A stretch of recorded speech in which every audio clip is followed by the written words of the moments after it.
Salut distingués abonnés, tout en espérant que vous allez bien. Nous on se porte très bien. Devenir agriculteur ne s'improvise pas, mais il est capital d'acquérir un minimum de connaissances. Si vous êtes nouveau sur la chaîne, ici nous parlons agriculture, nous parlons apiculture, nous parlons agroforesterie, nous parlons élevage. Nous vous donnons quelques astuces qui vont vous permettre de réussir dans vos différents projets agro-silvopastoral. Alors aujourd'hui, nous sommes venus avec notre collaborateur faire visiter ce site, cette exploitation qui est en train d'être mise en place. Et puis, contrôler, parce que vous le savez, ici, on veut faire un verger d'avocatier greffé associé à la banane plantain, du macabo et bien d'autres. Donc, on se rend compte que nos bananiers plantains qui n'ont que un mois et demi, poussent déjà très bien. Les avocats aussi qu'on a mis en semi-direct et d'autres en pépinière aussi poussent très bien. Alors, le sujet de la vidéo d'aujourd'hui, c'est de vous donner quelques conseils lors de l'abattage, des choses qu'il faut éviter de faire. Donc, si vous êtes nouveau sur la chaîne, n'hésitez surtout pas de vous abonner, de partager la vidéo, de liker et surtout activer la cloche de notification pour ne rien manquer des vidéos futures. Donc, ici, on va vous parler de quelque chose qui est très pertinent, à savoir lors de l'abattage. Vous savez, lorsqu'on abat des arbres dans une forêt secondaire, comme c'était par exemple le cas ici, comme on était obligé de faire un abattage systématique parce que, vous le savez, les avocatiers aiment beaucoup de lumière. Et au départ, la forêt, la parcelle était, comme vous pouvez voir juste là derrière, c'était vraiment une belle forêt bien dense, mais bon, on était obligé de, de faire ce type d'abattage ici, bien qu'il a des effets néfastes pour l'environnement et autres. On n'avait pas trop le choix, mais bon, on est en train de replanter des arbres fruitiers et autres là. On va essayer de créer toujours un agroforêt ici pour pouvoir avoir un système durable, associer notre verger avec les pois cajon, les ci, les ça, les plantes mellifères, les plantes biofertilisantes. Donc, comme on le disait tantôt ici, lors de l'abattage, nos gars, ceux qui abattaient, les abatteurs, ont commis plusieurs erreurs. Je leur avais demandé d'abattre tout, sauf, bien sûr, sauf les essences, on appelle ça souvent les produits forestiers non ligneux. Ici, par exemple, on a le Njansan. Couramment, dans le nom scientifique, c'est le Rhinodendron eudeloti. Les abatteurs ont abattu au moins 4 Njansan qui produisaient déjà. Là où nous sommes debout, là, c'est par exemple un Njansan, un pied de Njansan qui produisait déjà là, où il y a ce tronc d'arbre, c'est également notre Njansan. De l'autre côté, toujours vers le bas, tout en bas, il y avait aussi 2 Njansan là-bas. Et plus haut, aussi de l'autre côté, on avait un autre pied de Njansan. Ça fait au moins 5 pieds qu'on aurait dû laisser. Pourquoi on aurait dû laisser? Parce que vous voyez, depuis qu'on a abattu, avec la lumière qui est arrivée sur le site, il y avait déjà des milliers, pour ne même pas dire des millions de graines posées au sol. C'est ça qui a germé comme vous voyez là. Toute cette mini-forêt, toute cette plante-là, ou tous ces plantules-là, ce sont des pieds de Njansan.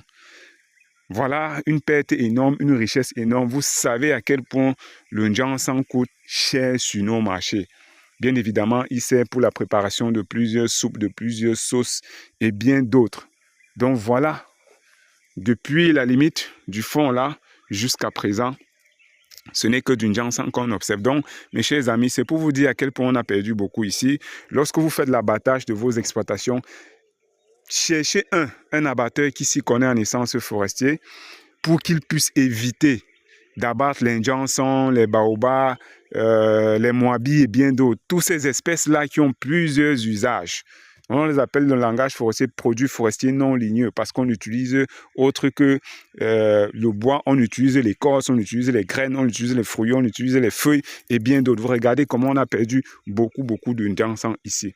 Au départ, on avait pour ambition de remplir plus les sachets pépinières pour transplanter les jeunes plantules pour les mettre en pépinière, mais la croissance est tellement rapide avec l'usage de certaines activités sur le site. Certes, on a déjà rempli les sachets pépinières, mais on n'a pas pu encore dessoucher ce qu'on peut dessoucher. Mais lorsqu'on observe, il y a encore beaucoup de plantules qui sont en train de sortir, qu'on va pouvoir quand même récupérer beaucoup de milliers de pieds de Njansan ici, qu'on va essayer de les mettre en pépinière pour les planter la campagne prochaine. Bien sûr, même en défrichant, pour mettre le champ au propre, on sera obligé de laisser plusieurs pour qu'ils puissent pousser et nous donner également d'autres revenus supplémentaires par rapport à l'objectif du projet, quoi. Donc, c'était ça le message. Regardez vous-même, c'est une perte énorme. Ça fait mal au cœur vraiment de voir ça parce que c'était des arbres qui produisaient déjà en conséquence. Vous-même, regardez le fût, regardez le tronc, regardez la cime de ces arbres-ci.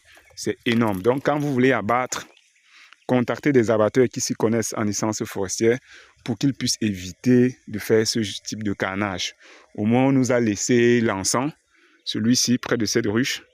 On appelle ça l'encens. C'est avec ça qu'on fait l'encens qu'on brûle par exemple à l'église, qu'on purifie. Il suffit de blesser là, la gomme va sortir, on va récupérer ça et on pourra brûler pour purifier les maisons et autres. Le plus grand là au fond, c'est par exemple un baobab. Vous savez déjà à quoi c'est le baobab. Donc, c'est des espèces comme ça qu'il faut toujours laisser dans votre exploitation. Quelques-unes ne feront pas de mal, quoi. Ne feront pas de mal pour votre objectif. Donc, parce que ce sont des choses qu'on peut bénéficier dessus, quoi. Que ce soit les graines, comme on le disait tantôt, les fruits et tout ça.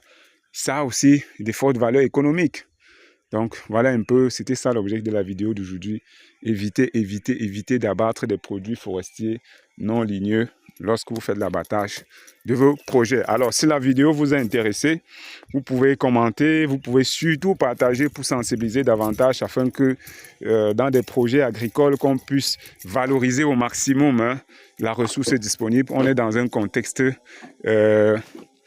où il y a une biodiversité floristique importante, où on peut bénéficier énormément de la nature. On peut déjà prélever sur ce qui existe dans la nature avant de venir rajouter ce dont on a besoin.